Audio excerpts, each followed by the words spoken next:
When brainstorming the idea of this video, I think a lot about the tiers and how I should rank them. Should I rank the idols based on their talents and skill sets? Because obviously those are important, right? When idols are in the group, they balance each other's strengths and weaknesses. One does the vocals, one does rapping, others does the dancing. But when you stand alone, people will judge you alone, as a whole package, and one decent skill cannot save other shortcomings. Or should I rank them based on the music and artistry? It sure is important. Even more important than performing talents, I would say, because great singing cannot save terrible music. Or should I rank them based on their success? At the end of the day, numbers don't lie, right? But none of them really fully capture the picture of what a great soloist is. They need to have all of them, and even more. That's why my metrics to rank them are a bit obscure but also nuanced, which is survival rates. Being in the industry that's dominated by the group model, soloists in K-pop have to navigate their survival, stand out, and truly be exceptional to compete with the groups, especially for the ones originally from a group.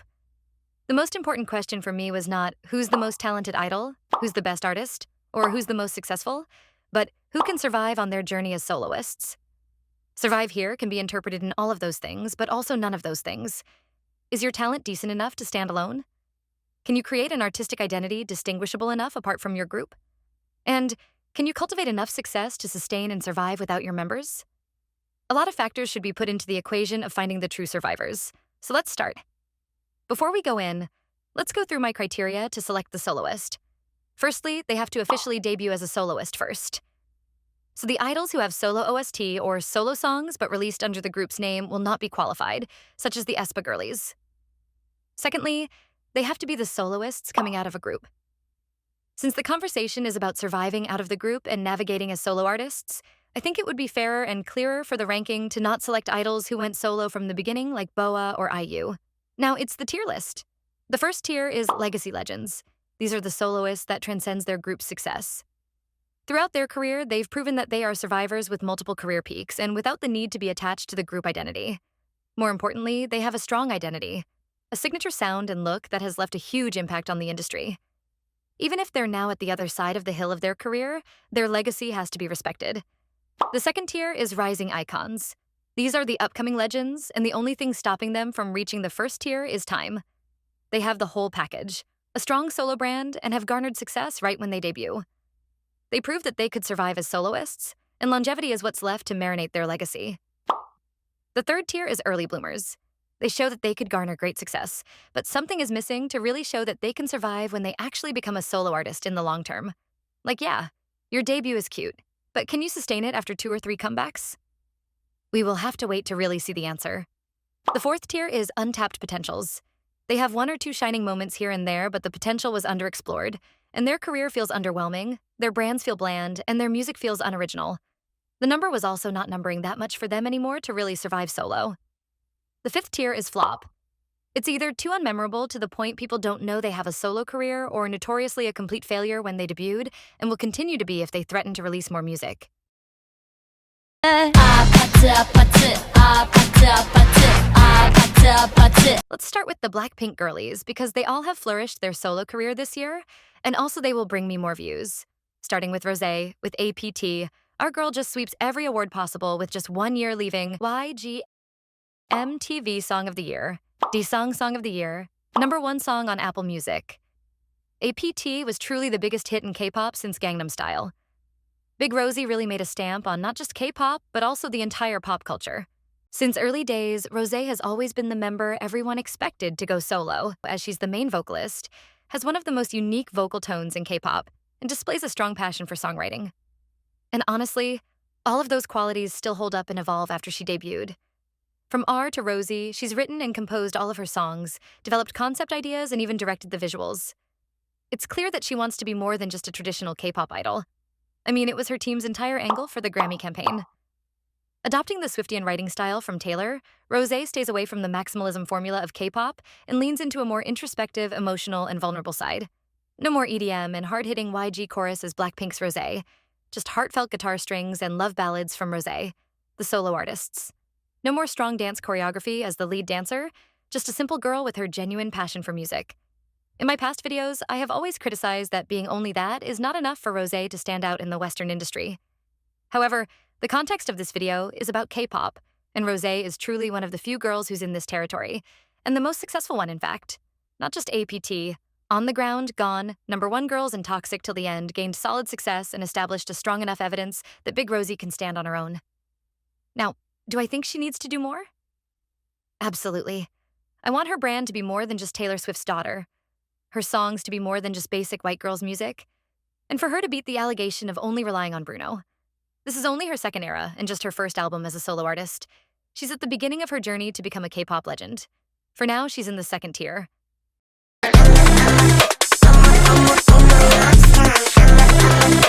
In contrast to ROSÉ, Lisa kinda embraces the maximalism of K-pop very well. Her visuals, fashions, and choreography always eat up. Immediately out from YG, she's the earliest to release singles, and then went to A-list events and performed at festivals.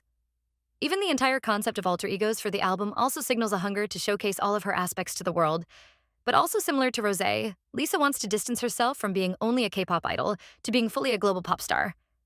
And the journey of doing that was not exactly smooth. While there are excellent moments such as New Woman and Born Again, or many successful hits such as Lalisa, Money, and Rockstar, the solo brand of Lisa is not strong enough to really hit in the West as it is not consistent and substantial enough. And also a lot of valid criticism regarding both her vocal and rapping skills. I've talked a lot about this already in past videos, so if you need any explanation, please check it out. But as the soloist within the K-pop realm, Lisa is still one of a kind, and the most successful and significant foreign idol in K-pop, in fact.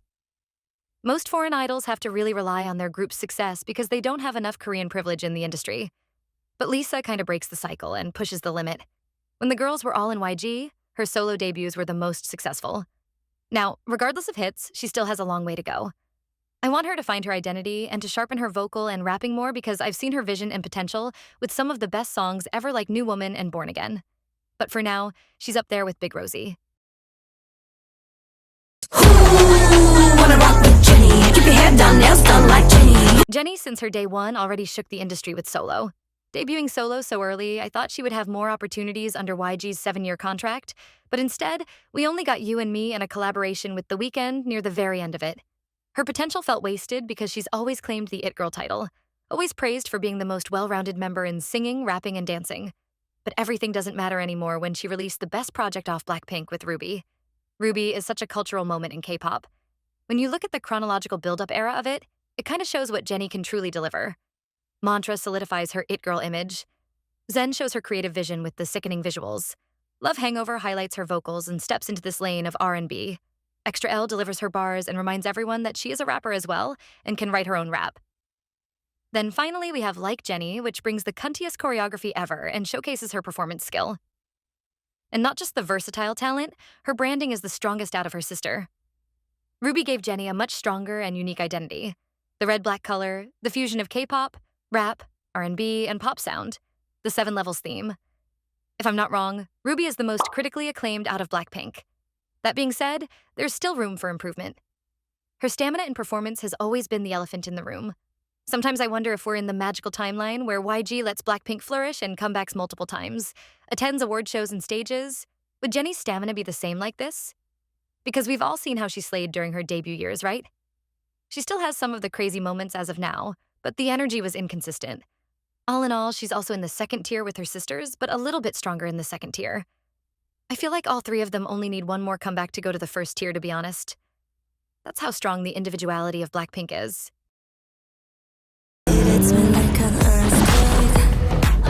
Now, we all know JISOO is not going to be up there with her sister, right? One of the reasons that made them 3 to go up there was their effort to release a full album right after leaving YG. It was the hunger, but also the risk taken to showcase all of what they have. On the other hand, JISOO has a safer approach. She follows a more traditional K-pop method with the teasing rollout, concept photos, a mini-album first, Korean songs, stages at award shows, and a mini-Asia tour. Thus, the quantity of the songs in her discography and promo methods makes her growth not rocketing like her sisters. Her biggest hit was Flower, and, till this day, it still is. But I kinda appreciate JISOO for taking a slower pace here for her career, actually. She's not as good in speaking English or having connections as much as the others, so a jump in the West and making English songs would be too abrupt and unsafe. Talent-wise, let's be real, JISOO has more things to improve than the others. Her vocals are regularly strained and her dancing is stiff. There's a reason why she was the last one to debut in the group. But what surprised me about her mini album was how well crafted the era is. It has a storyline, a cohesive theme, a good rollout, thus eventually crafting a solid identity for JISOO that is way much better than whatever YG was trying to do with Flower. It is basic and simple, but it works for her. This is what I mean by there's more things to be accounted for in being a good soloist. JISOO has very limited performing talent and her bubblegum pop music isn't super complex. But it's the whole package that she can deliver that's decent. Vision and the understanding of oneself is what Jisoo's strongest at being a soloist. I'm actually glad that she doesn't suffer from actress disease and still follow the music path. That being said, Ms. Girl still needs to improve in a lot of things if she wants to become global, because Zayn literally eats her up in their collab vocally. Overall, JISOO is slowly finding her lane, and I think she will grow bigger as her first full album is coming to life. And by then, she will meet her sister in the second tier, but for now, she will be comfortably in the third tier.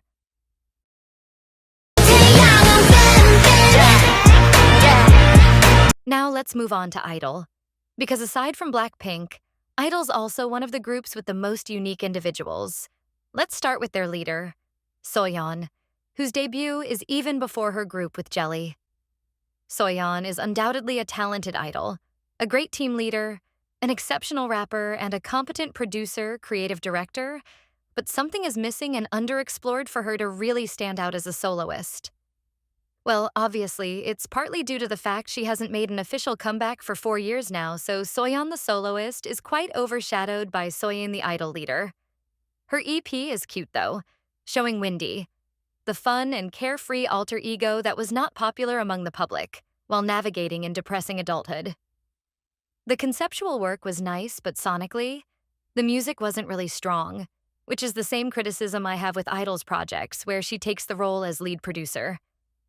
What I was really looking for from both SOYEON and Idol's discography is a strong, cohesive body of work. But the EP or Jelly was not enough.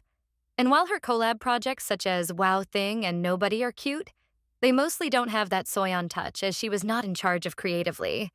At best, we will have Wow Thing and Nobody, but at worst, we will have a recent drama with Damdadi. In conclusion, SOYEON needs to make a strong comeback to develop her artistic potential more because we all know that she's capable of, but for now she's in the third tier.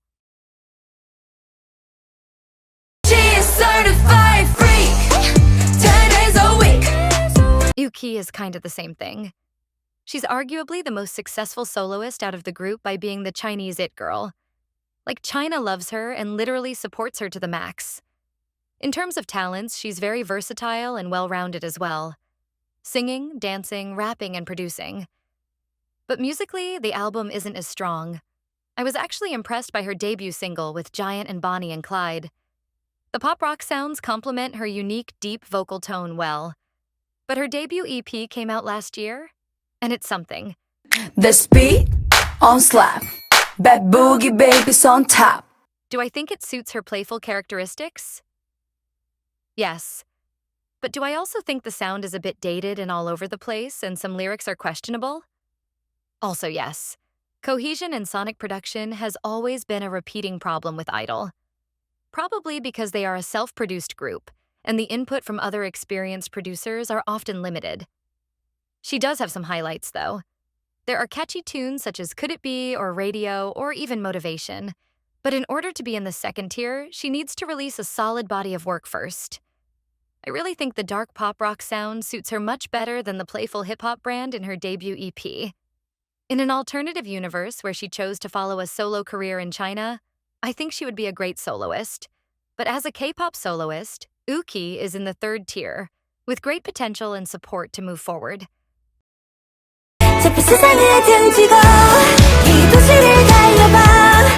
MIYEON never really hits me hard, and I always thought she was kind of boring and the least interesting soloist out of the group. Don't get me wrong, she has a great voice, extroverted personality, pretty privilege, and is the most famous member in Korea. Like, she is conventionally attractive. But in the group full of unique individuals who step outside of the box like Idol, she sometimes falls behind me, especially in the field of performance as she's a bit dull. And her debut was also a bit too vanilla to change my opinion. There are nice songs such as Rose, but nothing special from basic pop ballad sounds. Her latest comeback gave me some hope at first that she can give something more interesting since Reno kinda eats with darker sound and concept, but the rest went to the same path of pop balladry.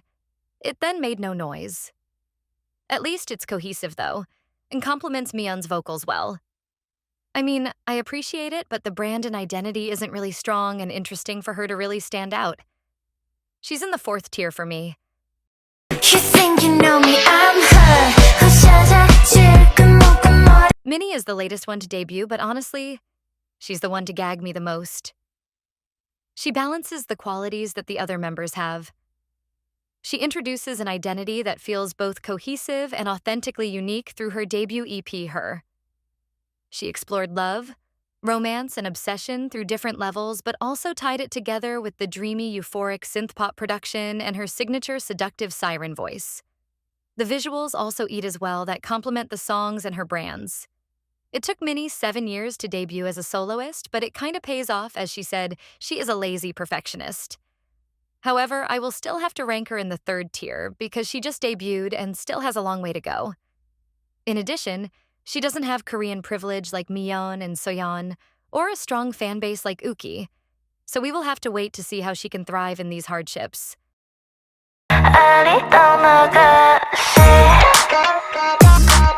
And let's not forget my girl SOOJIN.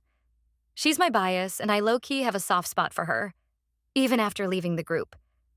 I genuinely believe if the scandal didn't happen and she was still in the group, she would be the it-girl soloist of the group.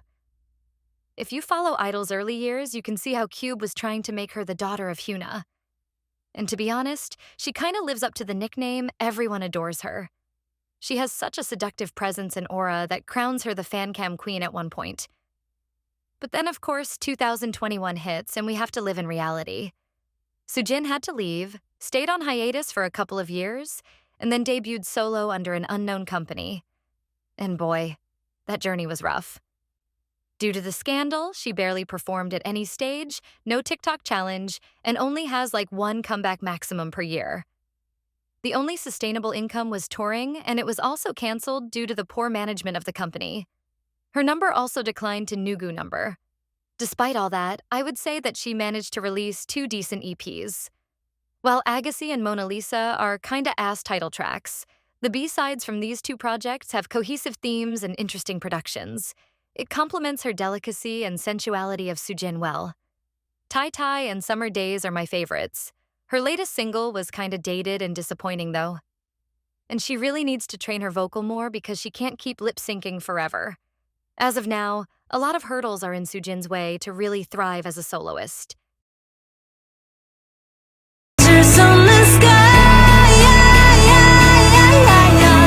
By now, you're probably wondering, who's actually qualified to be the 1st tier? Well, let's go through the list with some legends, shall we? TAEYEON is the first one to come to mind. The leader and main vocalist of the national girl group was one of the very first female idols to really branch out successfully. Back in 2015, I was everywhere. And throughout a decade of solo career, TAEYEON has managed to really create a legacy on her own with multiple hits and peaks. 4 Seasons, Fine, Sparks, INVU. The pop ballads that many main vocals follow nowadays was kinda popularized by her. But the thing is that it feels more significant during TAEYEON's era, and she has the vocal of a generation that made her stand out. Without the group, she has sustained a long career with hits and signature sound, received multiple awards and sold out tours. TAEYEON's legacy has to be respected and deserves to be in the 1st tier.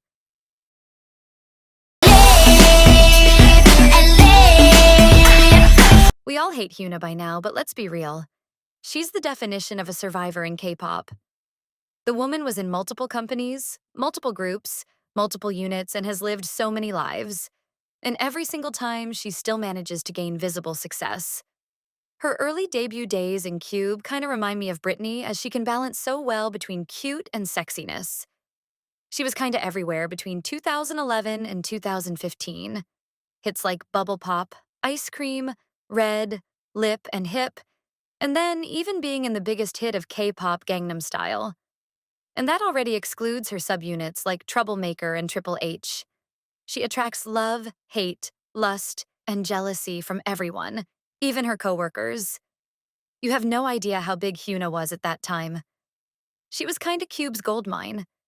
And even when she was kicked out due to dating news, she still gains traction as her brand evolves into a more bold, vibrant, and quirky style.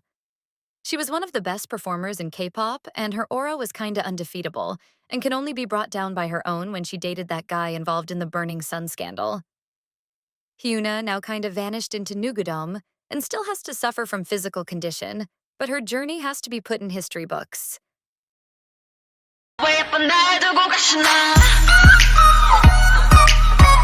And of course, we cannot forget SUNMI. SUNMI is also the queen of sexiness like HYUNA, but she's more sensual and mysterious. And that clearly reflects on her visuals and sounds with hits like Heroine, Siren, Heatburn, and of course, Gashina. You know the branding is strong when you can just see the image and know it's SUNMI. She creates her own sounds and aesthetic. SUNMI pop with the signature mix of city pop, discord, and retro. She's fun, playful, partying, but also with a hint of sadness. And I think that's really important to be a soloist and an artist, honestly. To create a world of your own. And like HYUNA, SUNMI is also a phenomenal performer. Before EunBi, she was the reigning queen of water bombs. Just like TAEYEON and HYUNA, she doesn't pull big numbers currently, but her artistry and legacy is up there. Now, the common things that all of them have to be in the first place is not really about how they are more successful than others below them, because obviously no one can compete with the Blackpink girlies, but more about how they are not known as Girls' Generation's TAEYEON anymore, but just TAEYEON. Not 4 Minutes HYUNA anymore, but just HYUNA. And not Wonder Girls' SUNMI anymore, but just SUNMI. Their decade-long career has secured their legacy.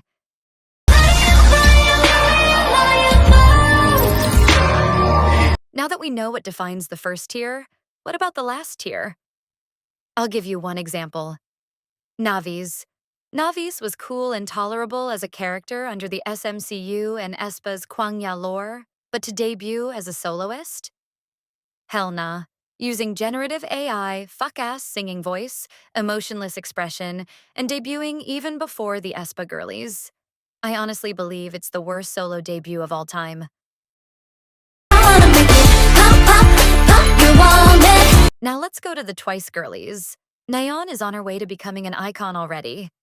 There's a reason she was the one chosen to debut first. She has the dance, the vocals, the charisma, the hits, 2 cohesive projects, and most importantly, it's the star quality and identity. Right at her debut, pop was everywhere, and was the definition of K-pop perfection. A BCD was not as much of a hit, but it evolves her identity. If the first EP was the perfect extension of NAYEON as the center of Twice, then the second one sets her apart from being not only that. What I really love about NAYEON is that everything about her career, or Twice's career, feel very standard for pop music. Simple, catchy, basic, but also very effective and authentic to them. She's on her way to become a legendary soloist, and we are recognizing that journey in real time.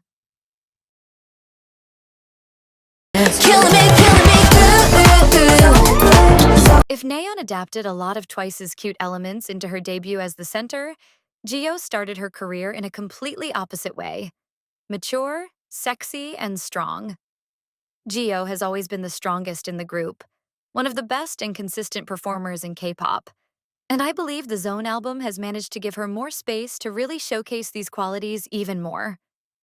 Evolving from a part of Twice, JIHYO the soloist is fierce, sensual, dominant in performance and vocal delivery, with songs like Killin' Me, Good or Closer. JIHYO has always been the one under unfair criticism because of her appearance and how she doesn't adhere to Korea's toxic beauty standard of white skin, of skinny body, and of certain facial features.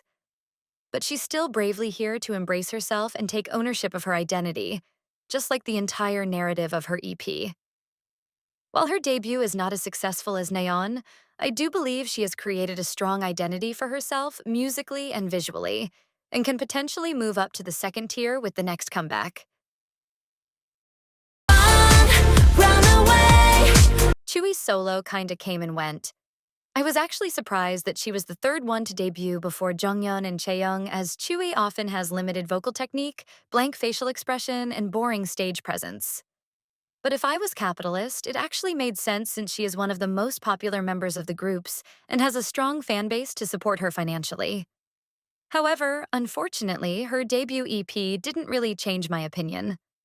Runaway was a nice tune, but it doesn't have enough individuality to distinguish Chewy from the traditional disco and dance pop JYP sound. Performance-wise, in terms of both vocals and on stage, Chewy didn't really do anything really interesting to elevate the songs themselves. The same goes to the rest of the album. The sound was there, but the artistry wasn't. It kind of reminds me of that one Charlie XCX quote. Music is not important. Music is not important? 100% disagree. Wait, why? Well, the thing is, artistry is important, and some artists don't have artistry. Some artists don't have artistry. For me, it's like music alone is just not giving me the world. Like, I need an artist to create the world. The world building. And in terms of success, apart from album sales, other aspects also don't feel really secure for Chewy to survive as a soloist. Recently, she did a collaboration with Corbin Besson, and it feels the same. I will have to rank her in the 4th tier. Now, this is interesting. In terms of skill set, Chewy is on the same level as JISOO. I would say that Chewy even can dance better, but JISOO's vision and whole package is executed in a clearer and more attractive way, and JISOO has a stronger fan base to secure her solo career. So that's why she's 1 tier above Chewy.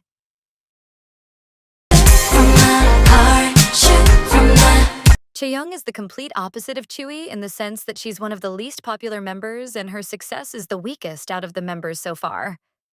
However, Chaeyoung's artistry and sonic identity is the strongest in my opinion, and actually her full album is one of the top tier of this year. She manages to create an artistic world of her own and invites us into it. From the songwriting, production, to visuals, she's so involved in the smallest steps of the creative process. Anyone who dares to release a full album right at their debut already got my respect. Chaeyoung is weird and she isn't afraid to show it. And be personal. Sonically, she mixed bedroom pop, R&B, with a little bit of experimentation. Visually, it's the weird core and dreamlike aesthetics. Lil Fantasy is literally an antithesis of her group's identity, but still in a good way. I cannot wait for her to grow further. For now, she's in the 3rd tier. My love is like water. Of course, we cannot forget our Red Velvet girls, right?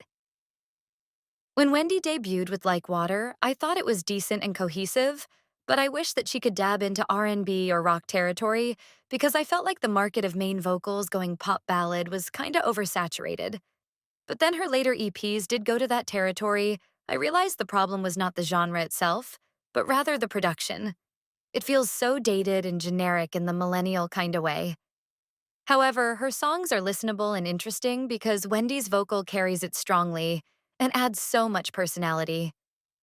I have seen her involvement in the recording process and how passionate and great she is. Wendy's vocal is the type that can leverage a song from 2 or 3 to 6 or 7.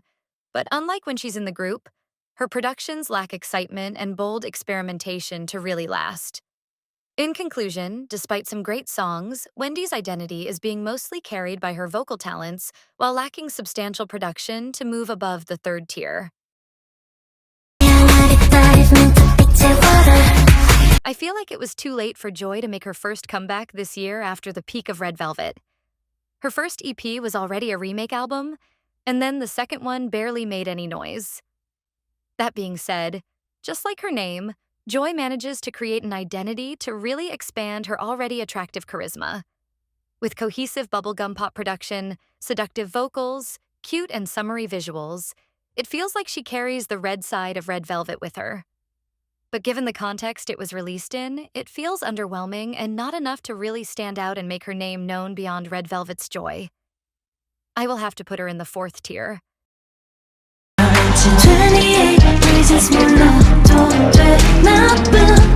If Joy carries the red side, then SEULGI definitely brings the velvet side of the group with her. No doubt she's the most prominent soloist of the group. The dark pop and R&B groovy sound complements SEULGI's luxurious vocal ranges so much. And SEULGI has always been a very competent idol with her dancing and vocals. She can stand alone quite well on the stage. The second EP, while not exceeding her debut, at least manages to be cohesive and consistent to deepen her identity. But give her more time. I believe she can experiment and push herself further to be a legend. For now, she's up there with Blackpink girlies and NAEON.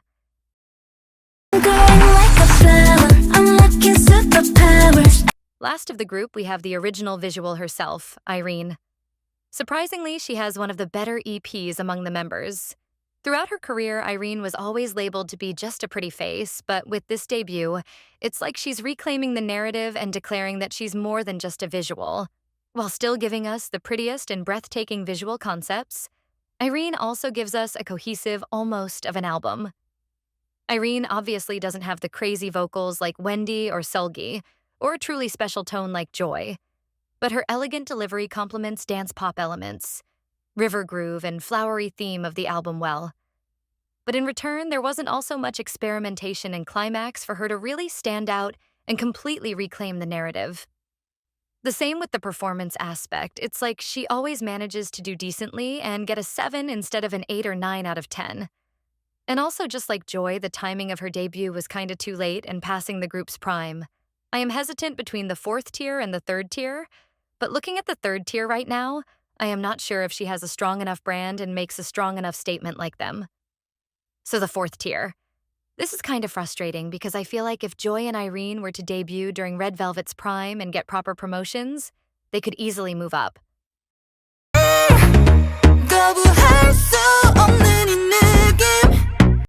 It makes sense that YEJI is the first one to debut. In terms of star quality, she's up there with YUNA and ROSÉ, but she's also got decent enough vocals like Leah and CHAEYOUNG. And of course, as an ITZY member, she has great dance and performance skills. And she actually has a decent debut project, in my opinion, probably the most cohesive out of ITZY for a while with just 4 songs. The retro and synthpop are always JYP strengths, but unlike boring execution from TZUYU, Air is refreshing in terms of production, vocal delivery, and stage presence. However, given ITZY's unstable career state, the success of YEJI was not really visible yet. While I do believe in her potential to grow as one of the most prominent soloists of her generation in the future, she's in the 3rd tier for now. I don't know what I'd be doing without you. Has YUNJIN officially debuted yet? I'll count as yes anyway. So far, she has only dropped single droplets once in a while, but the songs are worth discussing. Just like other Taylor Swift's fans, it's obvious that YUNJIN wants to be more than just an idol, as she's passionately involved in the songwriting and creative production process. Her lyrics are introspective, personal, and vulnerable to reflect who she is and what she struggles with as an idol in the industry. The productions are quite polished too, and not too generic. She also gained success with certain collaborations with J-Hope and Max. I do believe that in the future, when she does a full-scale project, she has the potential to be up there as she can write decently, can sing decently, and has great stage presence. For now, she's in the 3rd tier.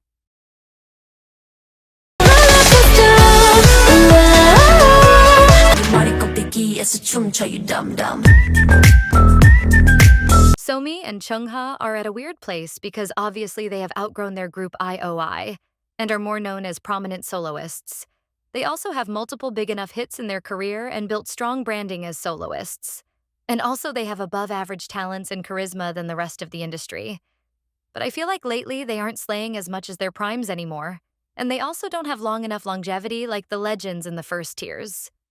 SOMI suffers from terrible management from the Black label and isn't given proper promotions and frequent comeback schedules. Chungha is even worse. Mistreated by the company, she is left with no access to her million followers' social media accounts and has to start all over again. I still have hope that they will rise again, but given the current situation, they are not really solidifying themselves as legends yet. Maria, Maria, Maria, Maria. But which 3rd gen can stand with the 2nd gen legends, you ask? It's HYUNA. If this was like 3 months ago or something, I might put her in the second tier only because I was feeling like she kind of fell off after joining PSY's company and releasing generic Meghan Trainor music.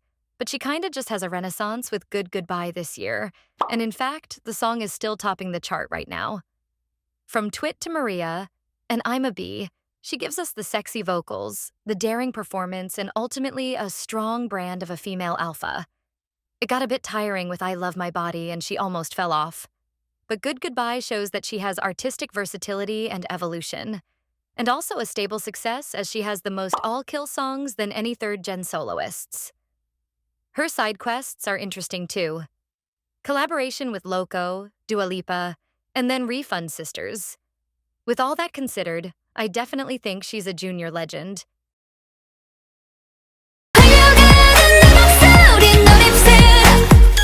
Next we have the IZ*ONE girlies. I truly believe that Yoonbi was on a generation run with consecutive bops of Glitch, Underwater, and The Flash. Her music was so good, oh my god. But then things got a bit stagnant since Sabotage, and she just kept releasing single albums since then. Mini albums have always been a problem with K-pop, but this new single album epidemic is just a new low. That being said, I still think she's a competent soloist. Decent vocal, good performance, and most importantly, an attractive aura. Yoonbi has always given a balance between sexy and elegant. Have you seen how everyone's crazy over her at the Water Bomb? I feel like she went to SUNMI's school of slayery and is inheriting her throne. She's in the second tier.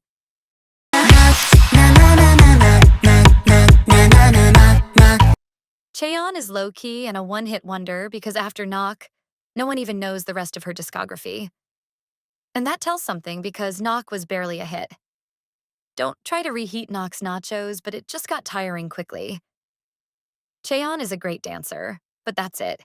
There's not anything for her to really stand out anymore. She's in the fourth tier.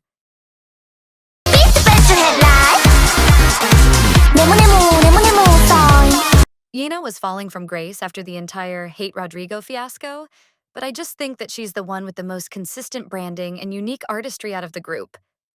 The J-pop sound and aesthetics suit her well. She's fun, colorful, and energetic. Nemo kinda saves her career, and then the collaboration with Hatsune Miku shows that she knows who the audience is. I unironically think she's in the second tier.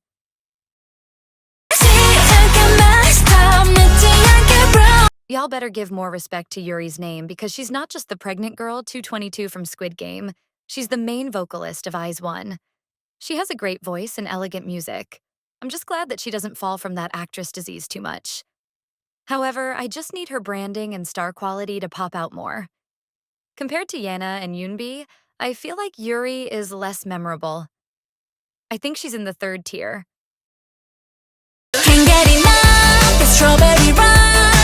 Finally, we have the LOONA girlies. I will just do Chu and Eve because I'm too lazy to cover all 12 of them. Chu is also going to the fun, cutesy, and kawaii territory like YENNIE, but with more lyrical and emotional depth with a hint of sadness in it. All of her EPs so far have been cohesive, but Howells was going to the Western alt-pop direction that didn't really complement the artist. Strawberry Rush takes back the wheel and drives her in the most artistic direction, and then Crying in the Rain is the proof that she can evolve from just being cute and fun. I think what Chu only lacks right now is a proper hit or a right moment to thrive further, and for now she's in the third tier. Eves is genuinely creating a lane of her own outside from her solo peers and walking alone in it while still gaining traction. The glitchy electropop with infectious melody has scored her 3 for 3 for this EP run. She has built an audience of her own that is very distant from the mainstream K-pop fans for her artistry. And I think the ability to build a world and craft an artistic vision like this is very special. She's carrying the legacy of LOONA to push the limit of K-pop, and I'll have to put her in the second tier. So that's it. I actually have way more girlies that I want to do, such as the rest of the LOONA, the rest of Mamamoo, the rest of SNSD, 21, oh yeah, Jurin just debuted, and so on. But I am too lazy, and my company definitely cannot handle longer videos. But please comment how you would rank them based on this tier list. There are a lot of nuances and chaos in this conversation, And I wouldn't even be mad if someone disagrees with my opinion, because my future self would probably even disagree with me. I just hope that when debating in the comments, y'all can be respectful and logical. Now, looking at the ranking, my current self is like 90% sure, but I am hesitant with moving Joy and Irene up to the 3rd tier.